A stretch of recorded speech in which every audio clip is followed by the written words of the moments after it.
Meanwhile, Joe Burrow, who we had many concerns about as it relates to his recovery from the serious knee injury he suffered last November, he's been great so far this year. 640 passing yards, 7 touchdowns, 4 interceptions. The Bengals are 2-1. They could be 3-0. They really did have a chance to beat the Bears in week 2. And in hindsight, you could argue maybe they should have.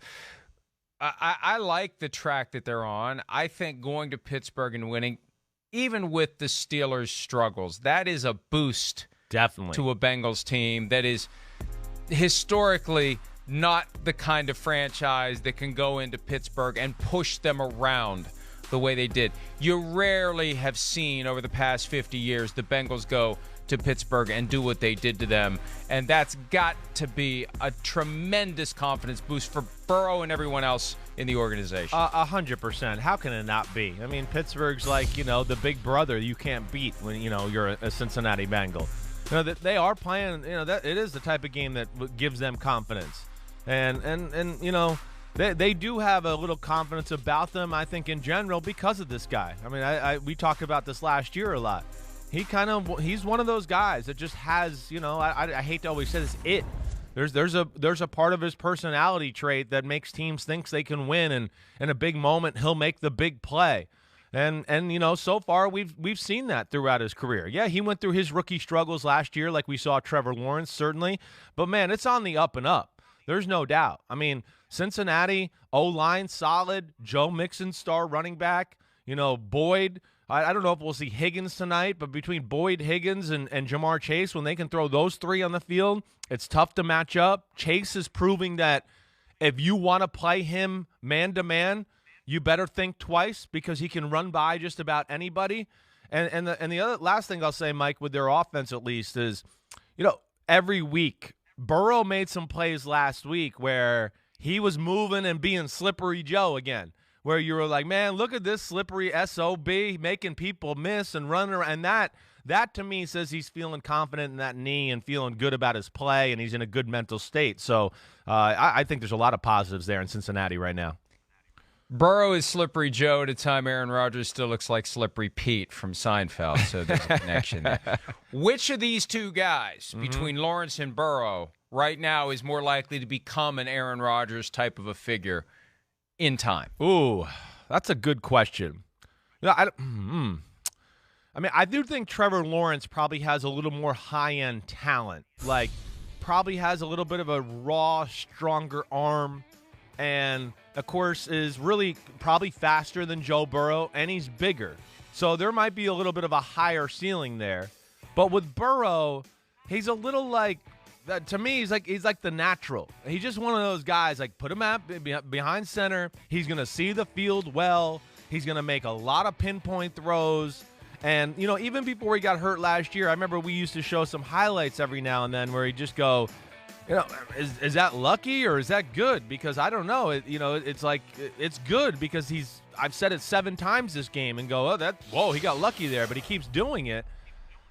So I didn't answer your question there. They're a little bit of a different player. I guess what I'm going to say, though, is I do think Trevor Lawrence has a higher ceiling. But I don't know if he necessarily sees the field and can play the pocket like Joe Burrow, even as a rookie or coming out of college. So that's where there's a little difference in their game, and it's a tough one to call right now. And the key is you got to have the talent around you to get there, unless you really are Aaron Rodgers, where you can overcome all the deficiencies that may be on your roster on both sides of the ball. We'll see which of those two guys could be good enough to do that, although Burrow looks like he's not going to have to do that. With Lawrence, it's a work in progress. What do they do with Urban Meyer? And Trent Baalke is the GM. And the other side of it, all the talk about Urban Meyer to USC, which most likely won't happen, but whether and to what extent Meyer is in Jacksonville for the long haul, that's going to be a factor in the development of Trevor Lawrence. Sure. Because you bring in a new coaching staff, you've got a new direction, you got a new approach, and that could make things worse. It can make things better. You just don't know. It adds uncertainty into the mix. Well, can I say one more thing, too? Go ahead. Just to give a little more silver lining to the game tonight. I mean, both of these defenses aren't too shabby either. They're not. I mean, we've seen Cincinnati, pitch almost kick some butt against Chicago. Last week, kick some butt against Pittsburgh. I know those aren't great offenses. I get that. But there's talent there. There really is. And the same thing with Jacksonville. Jacksonville, last week people are going to look at it and go, oh, they let up 31 points. It was 19-10 in the third quarter. They've hung in there. What's happened to Jacksonville a few times is just the offense kind of starts to, falter and be inconsistent, and now the defense is out there a lot. It was 10-7 at halftime against the Denver Broncos the week before that. So I wouldn't be surprised if we saw a real close defensive struggle early on tonight. And then as the quarterbacks and offenses kind of get settled in, you start to see some plays. But sorry to interrupt, Mike. I just wanted to add that in and give. No, you're fine. Yeah. And look, you look at the fact that the Jaguars were leading the last two games, and you wonder how much of Urban Meyer learning on the fly is extending to the all-important halftime adjustment. No doubt. Period. No doubt. He's got plenty of NFL experienced assistant coaches, but there's somebody who's got to pull it together and get the most out of that 12 minutes.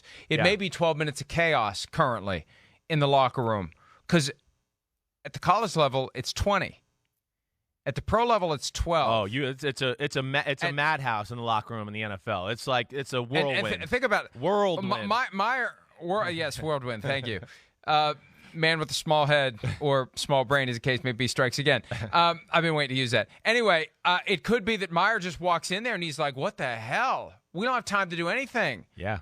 And that may be kind of a sneaky, overlooked dynamic here, that in the second half, the opponents with coaches who have experience and understand you got a lot to do in a limited amount of time, and you don't want to get overwhelmed by it. You got a few surgical things you're trying to do. Yeah. And, maybe this Jaguars coaching staff really isn't getting much out of that very short intermission in comparison to what the opponents are getting out of it. I think that's fair. I'm sure there's an adjustment period there. You see good coaches, and just my experience a little bit in that, and even just watching football now, good coaches can go in there and they have somebody keeping track. And, of course, that's why a lot of the head coaches are writing things down, because they're writing little notes for that in the first half to go, they come in and go, hey, quarterback, it's a blitz game. They're blitzing doing this. Or it's a quarters game. They're playing quarters a lot. So we're going to go to that part of our playbook and the things we worked out, on practice this week, if they play us that way. And being able to make the adjustments off of that in a hurry and recognizing how you're being attacked and going, okay, we got to switch to plan B or plan C or whatever it was. And that is certainly, not easy. It's not. I always look at, Belichick. Hey, Shanahan, think of him the other night in the Green Bay game. They can't do anything really in the first half. All of a sudden, the second half, what happens? Shanahan goes, they're playing me like this. And all of a sudden, it's a screen here, a screen there, this, that, boom. And all of a sudden, the offense is on a roll again. So it is the ability to kind of, diagnose how you're being played. And now what's our next step to combat that? We managed to milk more than 20 minutes out of the Thursday night game, which, I don't know, the over-under for me would have been 18.5, so we were over on that. Hi, I'm Mike Tirico, and thanks for watching. Make sure to hit subscribe for the latest news and highlights from NBC Sports.